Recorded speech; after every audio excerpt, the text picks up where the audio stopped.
My friend, welcome to the world's best kept secret podcast, the podcast that shows spiritual entrepreneurs how to clarify their message and then how to turn that clarity into revenue. I'm your host, Prima Jope, a mentor and message expert since 2020. Whether you seek to simply clarify your message or feel ready to monetize your brilliance, this is your safe space for actionable guidance and practical tools on how to turn your wool into predictable revenue.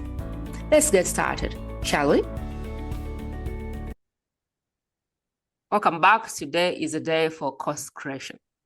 If you're the best kept secret, if you're one of those people who create courses and no one goes through them, this is for you. I can't remember what the stats are, but the rate of course completion is terrible. And some of us believe that courses may even be dead. Today, we're here to challenge that. Courses are not dead. Maybe the way you're creating them is dead. I am personally someone who goes through courses 100%, but some courses I have bought and I never went past like the first episode or the past module. In fact, the best course I've ever bought, I think, was under 1 hour, and it was $1,000. And that was the best course I ever bought. It was short, it was to the point, it was so specific. After watching it, I knew exactly how to do the thing that I was trying to do. And so I have always challenged how much content needs to be in a course. I have already challenged why people need modules and modules and modules of courses. In fact, I resorted to what's the shortest course I can produce that gets people to do the work. What is my goal and how can I make this as short as possible? But today we have Catrina, and Catrina has spent a fair share of her life understanding user interfaces, understanding how to make people go through courses, understanding how to offer transformation through courses. Now, I wanted to bring her on because at the World Best Kept Secret, we really believe that the best way to change lives, to change the world, is to get people to go through what you have to offer, to get people to experience your work. And also courses is really one way to scale yourself, one way to scale up whatever you're trying to do. Most of the work we do is one-on-one work, and that can be challenged. It can be expanded, as in we can increase prices and we can do certain things to help people, but ultimately that's limited. And so I love courses to a certain extent because they allow us to scale ourselves without dilution. I, for one, I'm not one for you come in and then you have my 100 coaches. Like, it's not my model because I don't like the dilution that goes on in the middle between me and then whoever I've trained. And so that 8-figure model for me challenges me because I don't want the dilution that goes on when I have 100 coaches trying to teach what I'm teaching. And so I love any way I can directly give the thing to the person who needs it. And courses is, for me, as close as it gets of this. But how can we get people to consume the course? How can we get people to transform their life? How can we get people to talk about our work? How can we force transformation through courses? Because people buy courses, people go through courses. But if your course is just a course, no one will go through it. So how can we make courses shine again? I am not the person who is going to talk about this. I wouldn't be qualified. But Catrina is very qualified. She studied this, she breathes this, she lives this. So let's not waste more time. Catrina, welcome to the show. I'm excited to have you. Thank you so much for having me. I'm excited to be here. As I was going round and round and round, what did I miss that is so crucial to the work you do, actually? I think you nailed it. I think every reason that you gave is exactly why it matters how we design our courses. I think the only other thing I would add on top of that is that people are buying courses because they want to learn from you, and they want to learn from you because they want to make a change. And remembering that as you're building, right? You're being paid to help somebody make a change. Hmm. And I think that's a really important, part, a really important why to come Hmm. back to as you're in the whatever stage of the course creation process. I like even looking at it like you get paid to create change. And so if people are going through your course, chances are they'll refer somebody. If people never go through the thing, chances are they will not be talking about it because they didn't get results from it. And if no one is talking about your course, then maybe that is why no one is buying it. Or maybe you have negative word of mouth about your course. Someone went through the first module and were like, I can't believe how much time was wasted. And so hopefully by the end of today, we're going to talk about how to think about putting your soul work up like a master, like how to craft, like how to make your soul work a masterpiece that the world can't help but consume it, you know? What does that involve? But before we even get there, Catrina, what is it that we get wrong about course creation? Like, what is the one thing that you need us to flip around and go like, okay, if you understood one thing today, just understand this thing here. What would it be? What do we get wrong about helping people through courses? I think the number one mistake made in course creation is Mm. focusing on what content am I going to give first, Mm. right? And so, like, thinking back to the best course you ever bought, you got something concrete, right? There was a Mm. specific goal attached to you completing that course. Mm. And when we focus on the tasks first, so taking that goal that they're Mm. coming to us with and breaking it down, and then giving them the content that helps them complete the task instead of everything we know, right? So if you're selling Mm. courses and you're doing one-on-one, you know so much.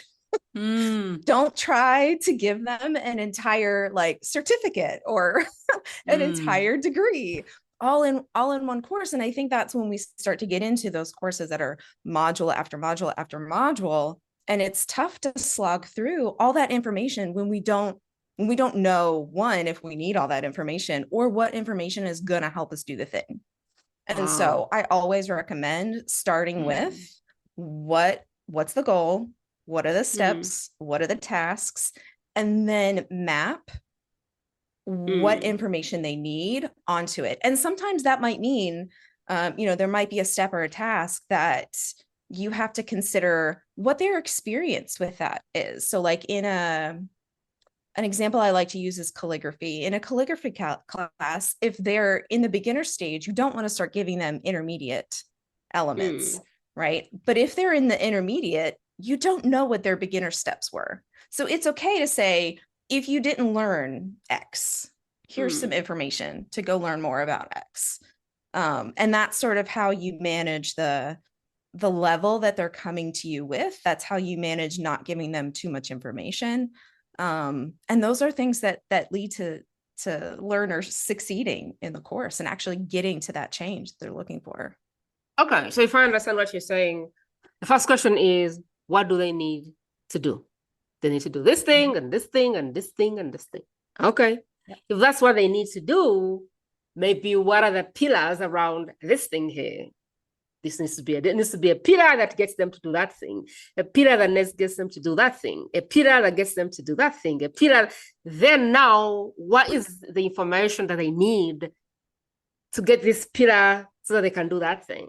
Okay, walk me Yep. through that. Like, even before walking me through that, like, let's just get your story. How did you get here? It was meandering. I got here meandering. So I really think it goes back to, it might even go back to undergrad. So I was a reader for a blind professor in the sociology department. And so this was ages ago. So I did things like recorded textbooks on to cassette tapes. I read student papers out loud, and my degree was in English, and so I did a lot of the feedback on writing. And then I got my master's degree on professional technical writing, and I fell in love with teaching writing. My spouse is in the Coast Guard, and so that meant a lot of moving for me. And so I shifted into teaching writing online. And it was my favorite. I did it because I wanted to break down gates for people that had been told they were terrible writers, or the red pen had been used so much on their writing. And when I decided to leave higher ed after 15 years, that was the thing that I brought with me. You know, in all that time, I had learned how to design online courses, how to specifically do it for adults, for busy adults, like adulting adults. And the thing that I carried, the purpose that I carried with me from higher ed into the online the course creation world was the desire to break down gates. And so a lot of times I will tell people that I actually help your client because I want them to have a good experience. And that in turn helps you. Because I really think it's about creating access to change when you design good courses. I really like that. Tell me more about the access. Tell me about the user experience. Tell me about all those things that you're very keen about when you talk about course creation and access and user interface. And I'm like, really? Like, what are those? Why do they even matter? I was reading your work and I'm like, access, user interface. What is she talking about? Enlighten some of us who have no idea. So access, I talk about access in two different ways. One, there's like legal accessibility, things that you need to have in a course, right? So in the US, I think it's like 27 or 28% of the population has a disability. And some of those disabilities are cognitive, some are visual, some are auditory. And so your things need to have captions, they need to have transcripts, they need to be written in plain language. They need to be accessible for people with disabilities. But I also like to talk about accessibility in terms of making it accessible for a variety of experiences. So understanding that different people are going to come to your course with different experiences with learning, with different expectations, and those expectations matter. Because if the course is different from what we expect, so if we come in expecting to get a change and we don't get a change, then one, we're not going to finish the course, right? I can't tell you how many times I haven't finished a course because I got in there and it was just a content dump. There was no like, well, how should I use this content to get the thing that I want to get? And so those are the two different ways that I like to talk about access, because they're really important to completion, right? When we're, even as adults, emotions drive learning. So if we're having a negative emotion when we're trying to experience a course, that can impact continuing on through the course. This is interesting. A person like me, I a very, very, very simple creator. And so when I create a course, I'm thinking, what is the simplest way with the least words I can use to take this person from A to B?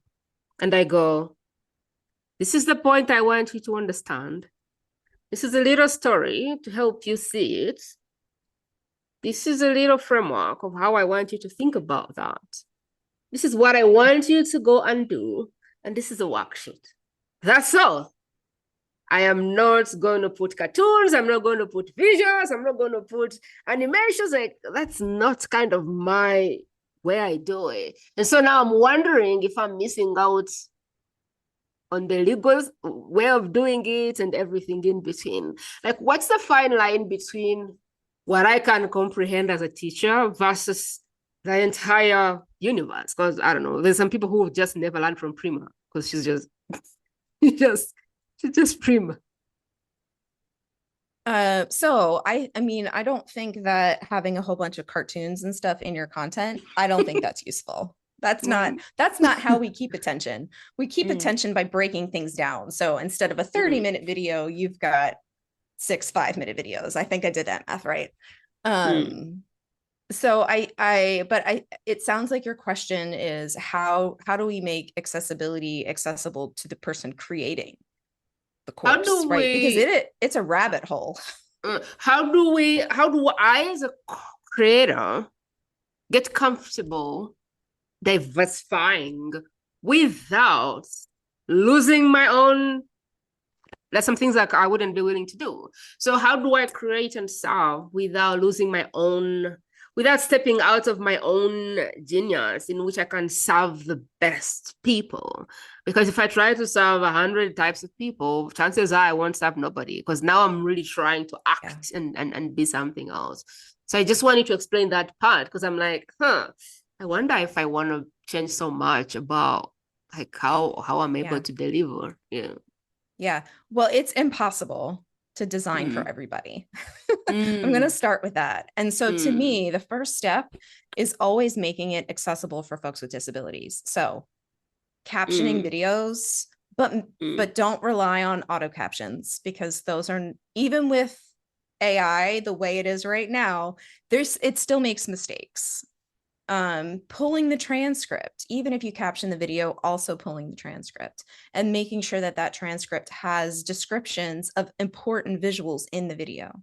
That helps somebody that has vision problems, because they can have, or auditory problems, vision problems, so that they can have a screen reader read the transcript. Pulling the audio apart. So really it's just taking the content and almost repurposing it in different ways that you can access it. That would be the first. And if that's the only step, then that's a good step, because it still makes it accessible to more people. In terms of other things, you know your target audience and who is coming to you for courses better than anybody else. And so knowing who they are, like how much time do they have in a week? How many courses have they taken? How many times have they tried to make this change? Those are things that can help you get started in making it accessible. And then you ask, right? Like part of this is remembering that there's real people on the other end. And so you just do a few steps to make it as accessible as possible. You run it, and then you get feedback. Like, was there a part that you had difficulty completing? Was there a space where the instructions weren't clear? Was there a step where this document just wasn't useful?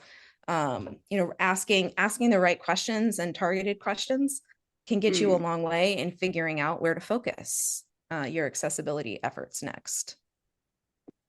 So if we're thinking 0 to 10 of thinking the thought process when I am to create a course, when I leave this interview, would you like to go there? What should I think about the next time I go, okay, I'm going to craft a course. I'm mapping out. Like I like to go on the board, map out, go, okay, pillar 1, pillar 2, pillar 3. Okay, this is the story I want to tell. This is the story I want to tell. This is the story I want to tell. This is the framework for this. This is the framework for this. Bam, bam, bam. This is really what I want them to do. This is the change in behavior that I want for this. This is the change in behavior I want for this. This is how I want them to do. This is the homework. This is the worksheet. This is the thing. These are the questions I want them to think about. That's kind of how I'm mapping when I'm personally creating courses.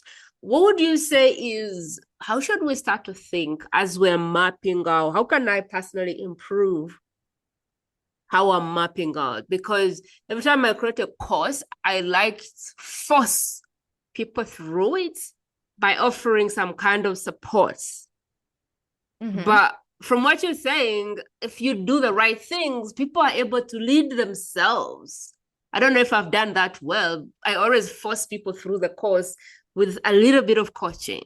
So I'll create like a coaching angle, and then whether it's once a month or whatever, I would try and force the content in, maybe use 10 minutes to force a pillar in, and then another 10 minutes like that. So kind of give me that A to Z. Let me see where I can do things better, because I've personally forced people through the courses like that.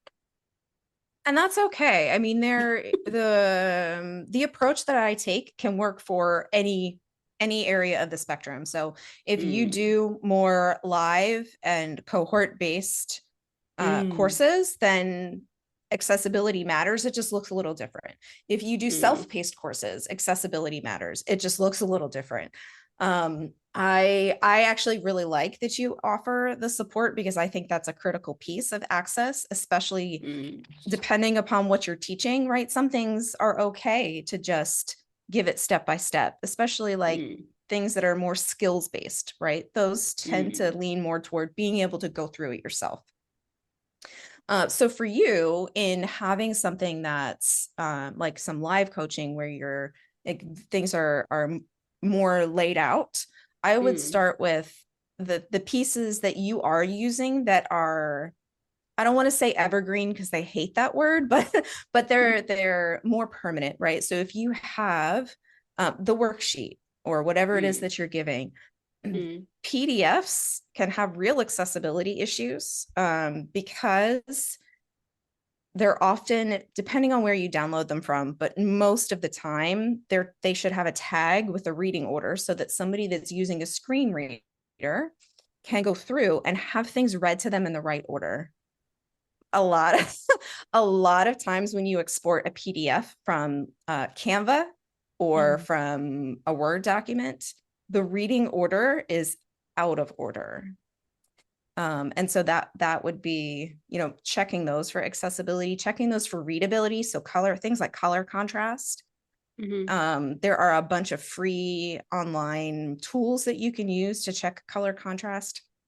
So in your map, like before you get to those nitty-gritty details, I would go through and articulate, okay, so if this is the pillar that I'm giving them, how am I giving them the information?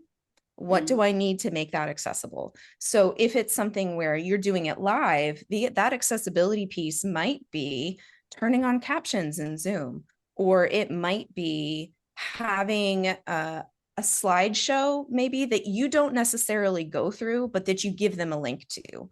Or it might be giving them a document in the chat that has the agenda so people know what's coming, right? So some of that is helping folks that have neurodivergence and or are neurodivergent because it tells them what's coming next, right? For the visual learners, a slideshow that you don't have to share. I don't share slideshows when I do things, when I do master classes or workshops, but I give them the link so that if they want to follow along because they need that to process the information, then they can.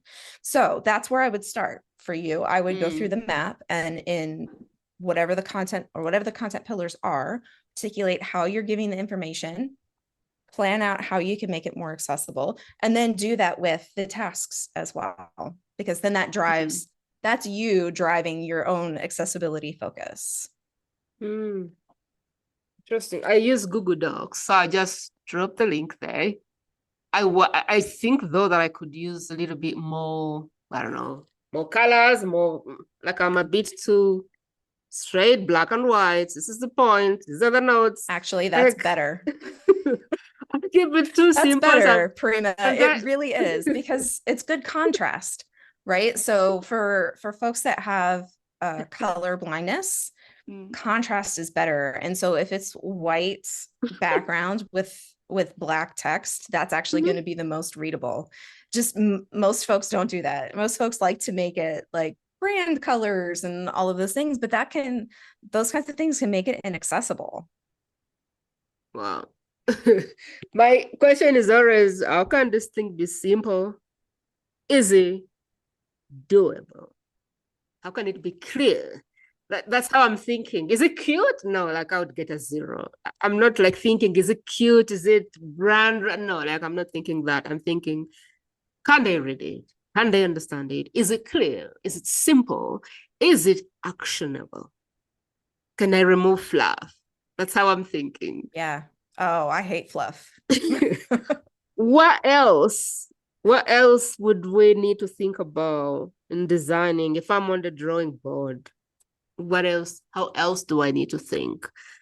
From the time I conceive the idea to the time it's in the hand. Like lately, I am very careful not to create. Like I'm at a point where I'm like, I'm not creating. I've even retracted some of my stuff. I'm like, I'm keeping this. And I want to go, what is the best thing right now that if I produced, it would give you my life's work? Like I'm just thinking right now, I need my audience to tell me, if I could produce one thing and give you my life's work, what would that be? Because I have been in a place where I looked at my own votes and went, hold on, this is too much. and I would have people join and later on go, the information is just too much. I feel I'm too behind. I will cancel. That is because there was a mastermind 12 months and we just kept the recordings in. So someone who joined at month 8, even though that was an evergreen mastermind, felt as though they had missed 8 months. Right. And so what I could have done is remove those recordings and keep them in another place, which only you get access to a recording that you're looking for, as opposed to keeping them every week and thinking it's value, because now it turned into overwhelm. And I know I have canceled memberships because of that. I have canceled memberships because that was too much and I simply just couldn't go through it. It was just overwhelmed. Too much value for me made me cancel. So then how do you keep things to the point at the same time giving value? Because I know like the people that I work with, they're trying to serve from their hearts. They're trying to fulfill a calling. They're trying to save lives, and they're trying to immerse themselves and give as much as they can. But they're not thinking about this is too much. They're thinking about how else can I give value? What else can I show them? Oh, there is other thing. And then they finish their course and they go, no, they need to know this thing. And they need to know this thing. Yeah. And as they are learning and learning, they keep adding things. How do we keep away from the too much syndrome? That desire to add that other thing because you feel like if people don't know it, they're going to die or whatever. I don't know. But there is something to do with mission-driven messengers that really gets you getting people overwhelmed and calling it either goodwill or value. Does that make sense?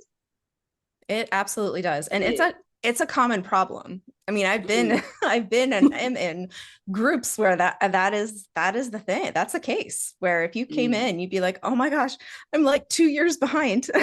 That was me. And so I'm gonna start with, remember, it's not about you.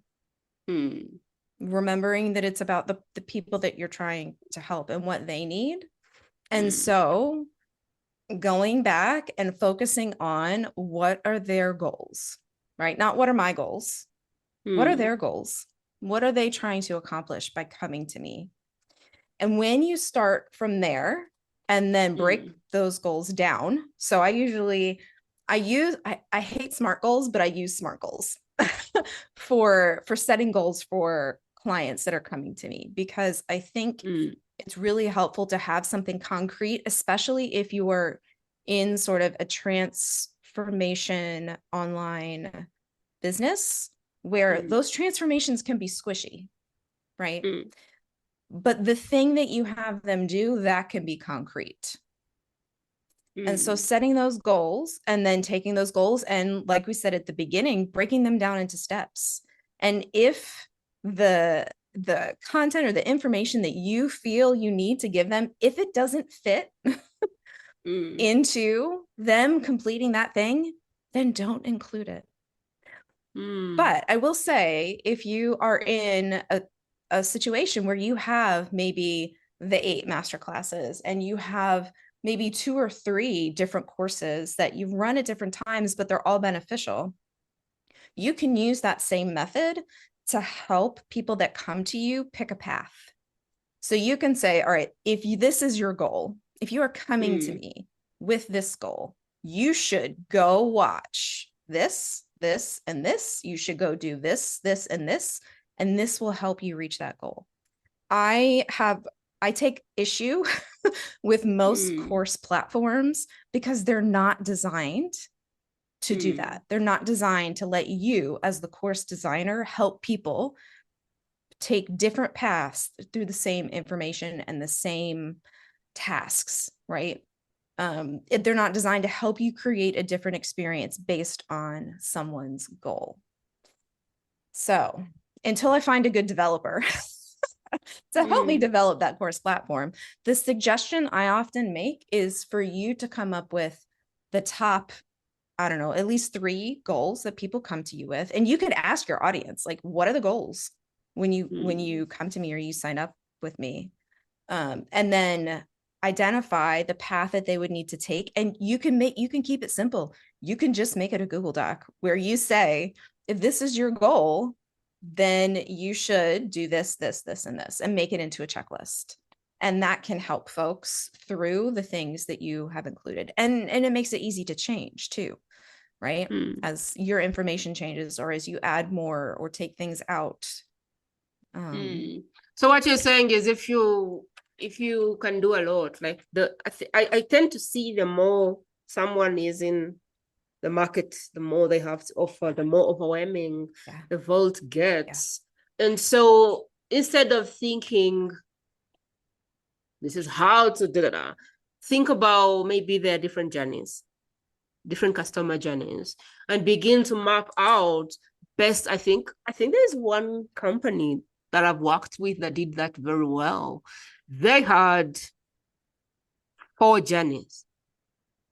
This is your journey if you are starting a new business. This is your journey if you want a speaker business. This is your journey if you want an author business. This is your journey if you're a podcaster. This is your journey if you're doing ABC. And as we went in, it was more like your enrollment is going to be hopefully over 10 years because we have everything here. However, we don't want you to do all things at the same time because you will get overwhelmed. You're building a brand. This is a process. It's not a competition. So pick the first path, and through year 1, allow yourself to go through that path. And once that path is done, take your second path. And during year 2, take that path. And so now it became very easy because I knew that my path is here and I'm not missing out by not taking the other things. I'm just getting focused. But incidentally, things kept crossing. But I thought that was really clever because the first experience I had was like, you must be kidding me. This is too much. Like, how can I possibly go through this? There's branding, there's marketing, there's selling, there's scaling, there's ads. I'm like, okay, this might be nice, but it's too much. There's podcasting, there's speaker journey, there's how to be a bestseller. I'm like, what? Hold on. Like, how am I supposed to do all this? Until I saw the customer journey and the CEO kept showing up from point to point saying, before you do anything, I need you to understand that there's a customer journey. Now I understood why she kept saying that. And before any event, they would bring someone on to say, hey, just so we know their customer journeys. But my first week before any event was like overwhelmed. But then when they introduced that, I was like, this is helpful. So I think it's what you're trying to say, like, could you create customer journeys?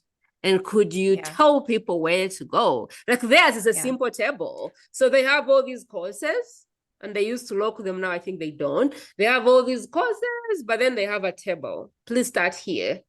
And it's journey. But somehow when they onboard you, they force you, they indoctrinate you into a path. They even give you a community, like if you are in this path, this is the place to hang out.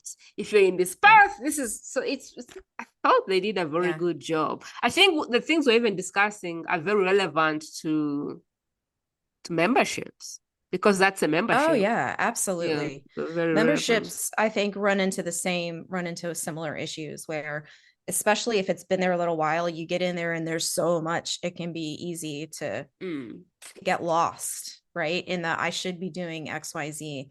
And so to me, it's about navigation, a lot of this, right? It's about navigating how I'm going to get what I need out of, and it doesn't even necessarily have to be a vast amount of courses, or like, you don't have to have a course for podcasters and a course for authors.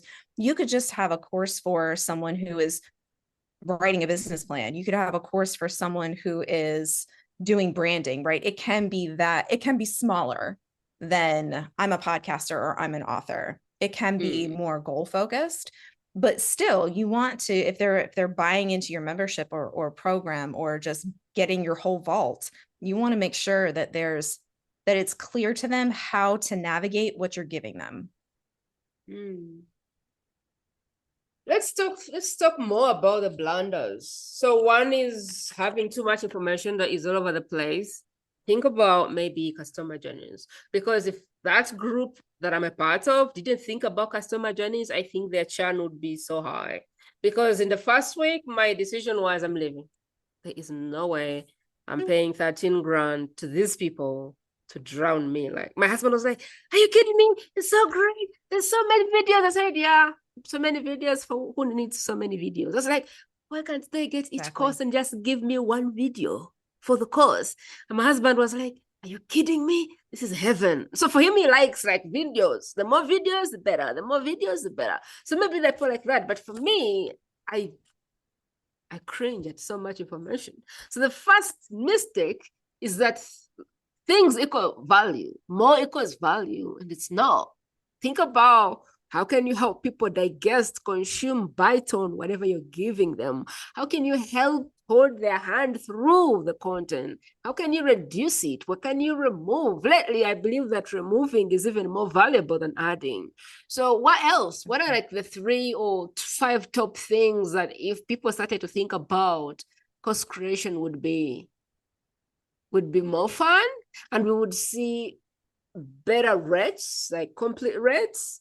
And because I think complete rates will somehow end up in upsells, they'll end up in referral business. So give me like 4 to 5 tips or 3 of how I can improve my experience or anyone's experience today who is a course creator and thinking, how can I make this better?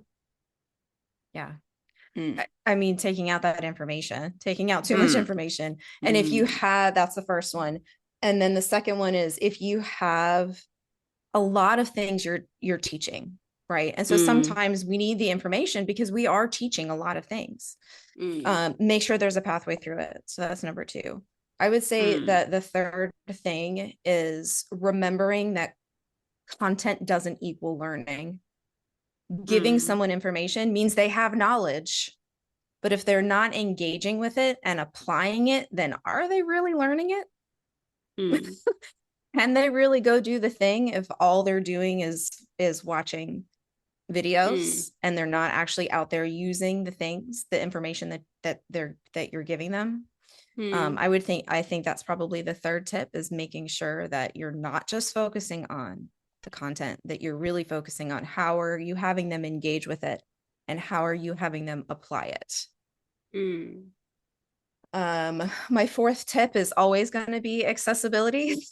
But I think, we've talked about a lot of different examples so far in accessibility, like captioning, alt texting, all of those things that are about making content accessible, but it's also about making sure information is accessible. So making sure that you're giving the information to the level of person that's coming to you. And then making sure that completion is accessible. So the navigation that we've talked about, that would be one way to make completion accessible. Another one is transparency. So transparency is explaining why you are having them watch this video or listen to this audio or do this thing or write this journal prompt. Why? So when we know why we're being asked to do certain things and how that's going to get us from point A to point B, then we're more likely to do them. From years of teaching freshman writing classes where they're like, this feels like busy work. The way you make things not feel like busy work is explaining the purpose, making sure that the purpose of all of the things is clear. I like putting a story. Every time I give them something like a point, I like to say, like, for example, when I teach people how to stop being a best-kept secret, the first thing is core message. And I like to tell a story. And of the story, I go, now you see why I really needed my core message. Now you see why I needed to be clear on the message that I was taking to market. Now you see why I messed up. And this is why I want you to understand this point. And so I like stories because stories really inspire people understand what could go wrong or what could go right Yeah. when they do or don't do that thing. So I like what you're saying, transparency. Yeah.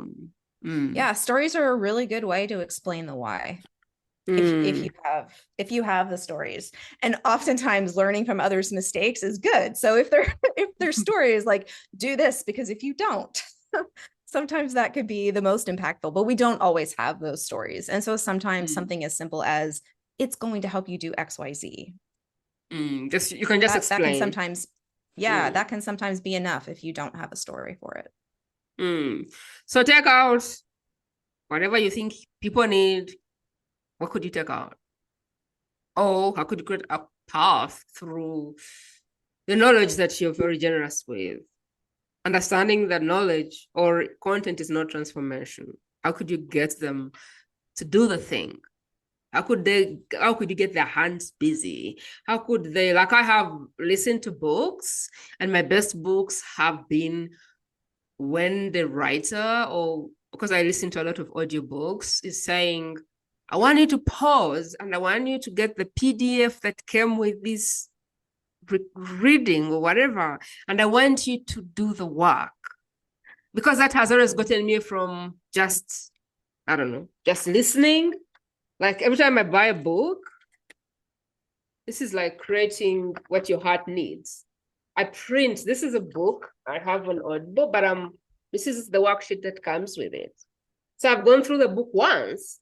Now I'm going to go and try and do this. And if I don't understand what I'm doing, I'm going to listen again with now the focus of feeling this. Oh, just lost my internet. Give it a sec. What?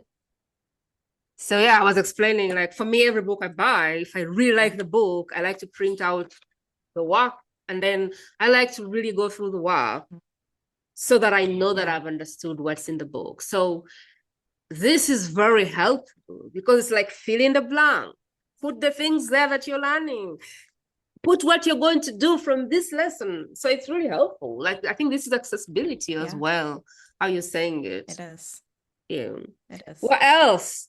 Anything else? Like what could we tangibly, if somebody was going, okay, this is good, but what should I do? Where should I start? What would you think of as in go start doing XYZ? If I have a course now, this is what I need to do. If I am trying to create one, if I already have one that I can't sell, maybe that's one of those reasons is why. Where would you take us? Like, so if you're just starting, if you were just starting, my first suggestion is to create those goals. The goals aren't for you, the goals that are for your learner, because those are going to be your grounding point for everything that you do, every decision you make is going to come back to those goals. And you can change the goals, right? As you're doing things and as you're talking to people. So it's not just about making goals. It's about finding out if those goals are things people are interested in getting from you, right? And I think that's, no matter where in the process you are, making sure that you're talking to people about what you're doing and what you're planning and what you're thinking is really important. If you're at the other end of the spectrum and you're like, well, I have a course and maybe it sold well the first time, but nobody finished, I didn't get testimonials, and it just feels bleh. Then to me, that means you need to do a backwards look at what's in the course, what are the goals that they're supposed to reach, and then look and see where you may be going astray, or where things might be inaccessible, or where they struggle with navigating what they're supposed to do and where they're supposed to go next and what they're supposed to get. Tell me about selling the thing before you create it. That's my favorite. Yeah. Well, I mean, it really is that it comes down to you and what you're comfortable with. But I do also think that you can build, like if you do have a smaller audience and you're afraid that if you build it, they won't come. It's possible to create a course map that is so detailed, it will make you feel better, right? Like if you map everything out and you're like, okay, I know I'm going to need to talk about this, you can write a script that you can either use live or use to record your videos. And then you get that feedback. So regardless of what the plan is. Like if you want to build it before you sell it or sell it before you build it. I think that the good in between is the course map that can be as detailed as you need it to be to do whatever it is you choose. I think that if you build out like a 5-week course without getting any feedback, that might create more work for you, even if it's something that you feel more comfortable with. I think you can be a little bit ahead of where they are. So like maybe you create the first week and the first week is already done. And then that means you're a little bit ahead in your planning and building of things. Certain things can be pre-built as long as they're easy to adjust, right? So if you are, have worksheets that you're going to have them use, don't make them PDFs, make them a Google Doc, because you can adjust the Google Doc even with the link already created. You can continue to adapt that. And so those are things that you can build to get started that you can easily change as your beta versions of courses are definitely like, you should do one regardless of if it's live or self-paced. You should always do a beta version because people are also more forgiving of building it after you've sold it. When you say, well, this is a beta version, we're playing. It's okay to play in learning even as adults. And I think people forget that sometimes. I think that's really important. People are more forgiving than you think if you come up front and tell them that you are going to modify things. I think the best example of this stuff, if you get scared of giving imperfect solutions, follow my work. Like I will tell you, by the way, I'm creating this thing. And right now I have 3 parts of it. And so if you want to come and see me build 4 to 5, join the group. And people will be like, what? I'm joining. And I'll be like, yeah, by the way, right now I have ABC. I know there's more parts. I just don't have them yet. I'm waiting on my intuition. I'm waiting on the message to come. And people are like, huh, okay. And then the part will come and say, oh, I received another part and it's here. And so now we're here. Like, I'm very okay, just building things that are not perfect. And that brings a lot of accommodation and forgiving from the people that buy from me, because I'm saying, look, I'm human. Like, I don't have all the answers, but I do have answers. And so come with me, let's build this together, let's test this thing together, and let's see how we can improve it. Like, people are more forgiving if you are open to them. And if you give them the heads up ahead of time. This is my first course. I've never created a course. But if you would like to experience it with me, come. Instead of, I've created courses for 6 figures and now, like, there's no need of that. The other thing I want to share is a lot of people think that testing your course is putting something on social media and saying, who likes this? No. The most reliable way I have discovered personally is get 2 of your best clients, 3 of them. And every time you want to talk about something you don't know what to build, drag them in a Zoom room and just ask them. Like, I now have clients on my fingertips where I can send them like, yes or no. And they'll just say no. Or I'll be like, are you free for Zoom? I send them a link and I'll be like, what do you think of this thing? If I'm writing a piece and it's copy I'm supposed to put somewhere and I don't feel it and I don't know what to change, I just get one of my clients, I send them a Zoom room. I'm like, hey, are you available? Yes or no? What do you think of this thing? I listen, and whatever they tell me, I try and just change to that. I have not received a lot of feedback when I went to a group and started to ask questions. But when I identified someone and sent it to them in their DM, they responded. So sometimes getting customer feedback doesn't mean getting customer feedback from everyone. It can just be from 2 people or 3 people who are like your best clients. Is that, what do you add to that? Like, in terms of, I want to get feedback for the thing I'm creating. Yeah. Oh, I absolutely agree. It doesn't always have to be putting it to social media. When you start getting into some of the nitty-gritty details, you definitely want to ask people that are closer to your business than people that are paying random random strangers on the internet. Yeah, people that have certain expectations about what they're going to get from you. Yeah. I mean, that's a great place to get feedback too. The other thing I have discovered is when you say, I'm trying to create this thing, should I create it? Will you come? People say yes, and those people will never buy it. And so these days, I just create the thing and I say, by the way, whether you come or not, this thing is built and we're moving on. You can stay on the sidelines or you can come. In the past, I used to say, I'm thinking about creating this thing. Would you want it? 200 people would say we would want it. And then I would create the thing and I would say, the thing is now available. It's $1,000. And half of those people would disappear. And so for me personally, now I only ask from people who are already spending money with me. That's who I take feedback from. So hope that helps when it comes to, should I do this or should I do that? Are you asking the people who are qualified? Or are you asking your spouse who has nothing to do with anything? Not that your spouse is not helpful, but do they understand what you're trying to create? Are they paying you? Are they a client of yours? Do they really understand what you're trying to do? Or are they just loving you? It's like asking advice from your mother. Does she really know what you're trying to create? I'll just leave it there. Is there anything we've left out that would be a bit of an incompletion if we close the interview without talking about it?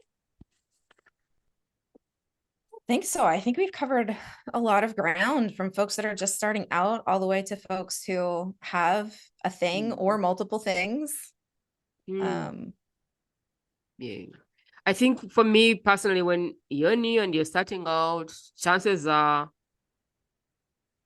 you're going to give people more information than they need, as opposed to how do you get people to do the work. So for the beginner kind of creator, I would imagine, personally, my problem when I was new is I didn't think about the doing. I only thought about what they needed to know, and I tried to give them as much as I could.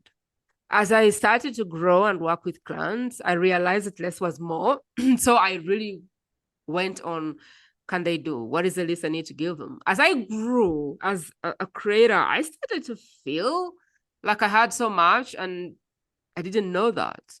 And so for me, it was a vault with information that people could just access.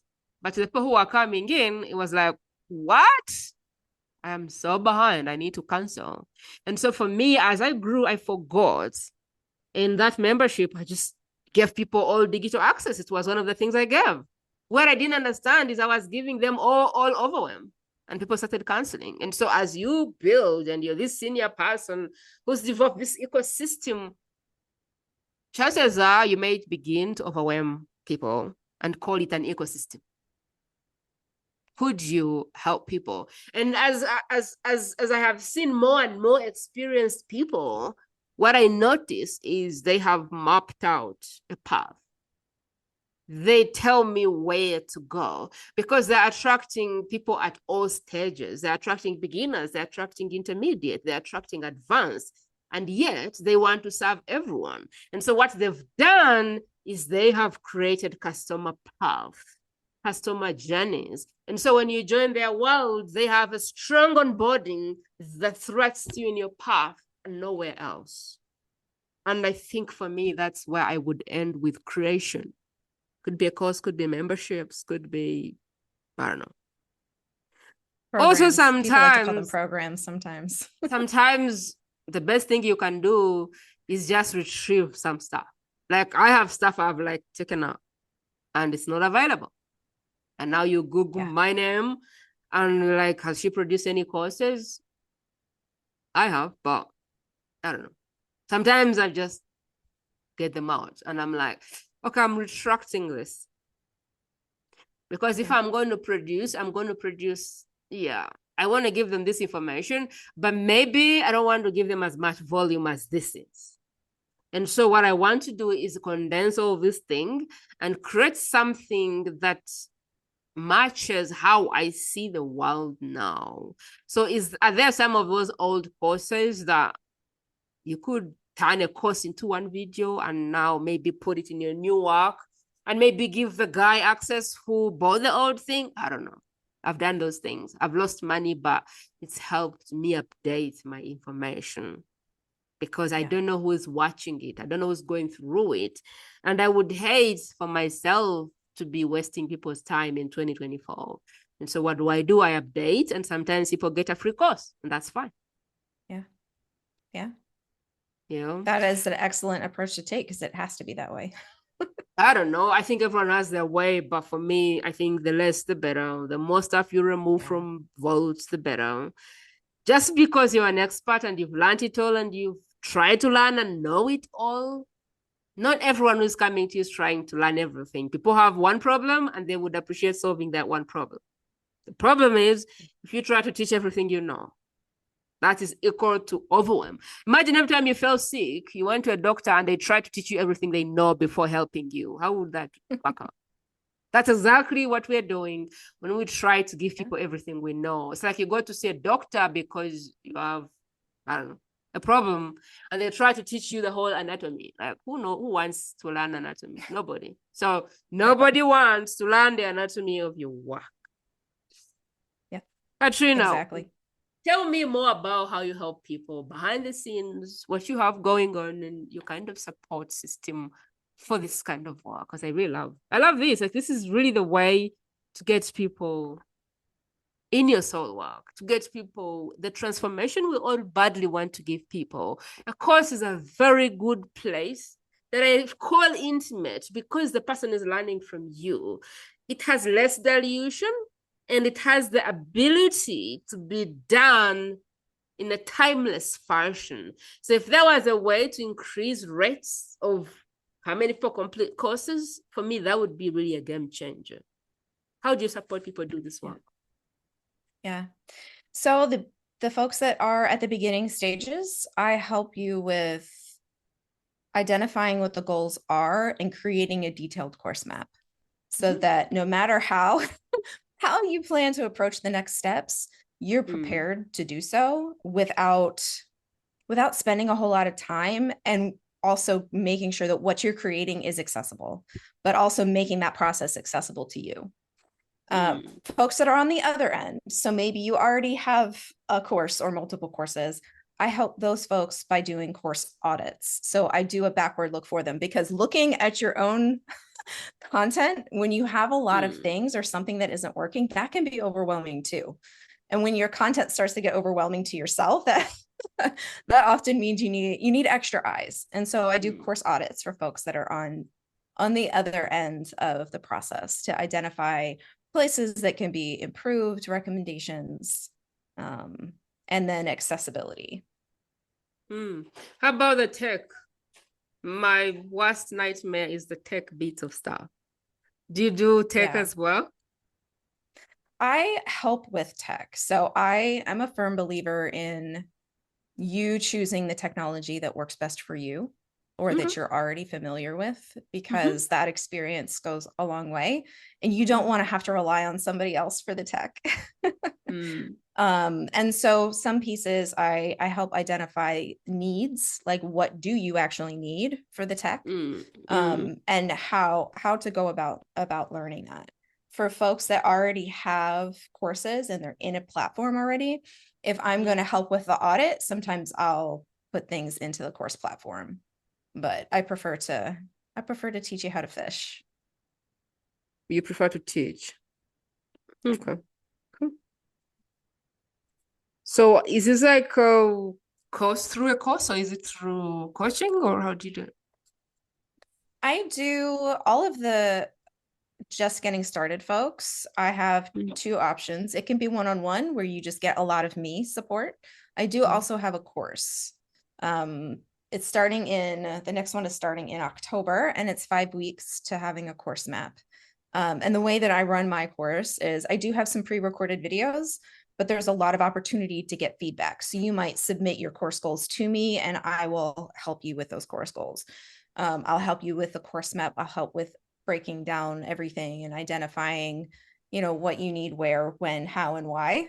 And so it's a kind of a mix of like group coaching, except for you do get that one-on-one, but it's in feedback form, as opposed to being like in a live session.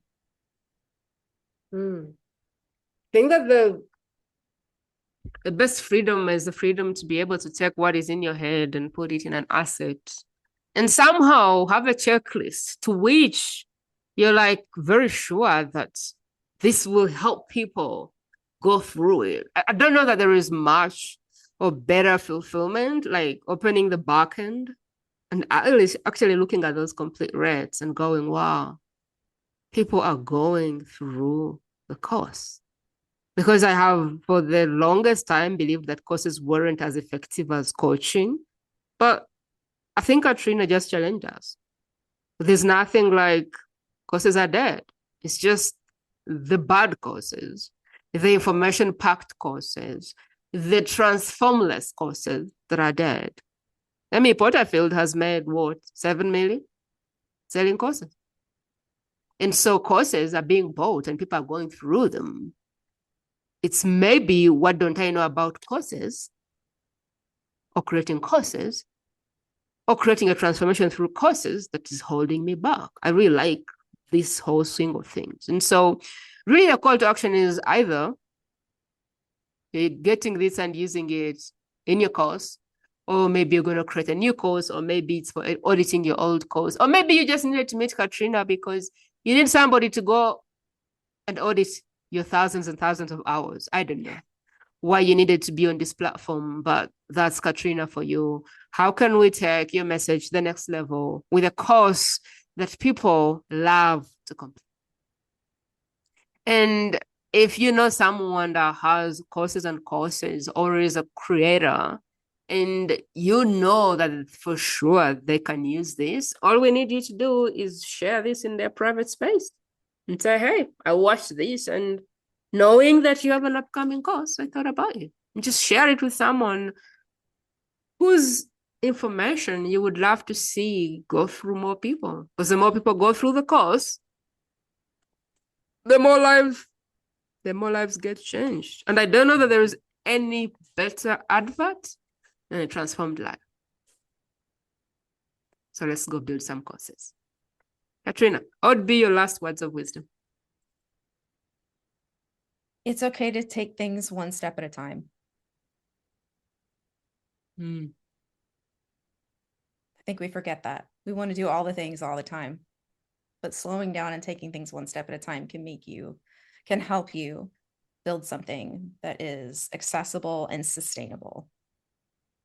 It's okay to edit. It's okay to modify. It's okay to remove things. It's okay to change is okay.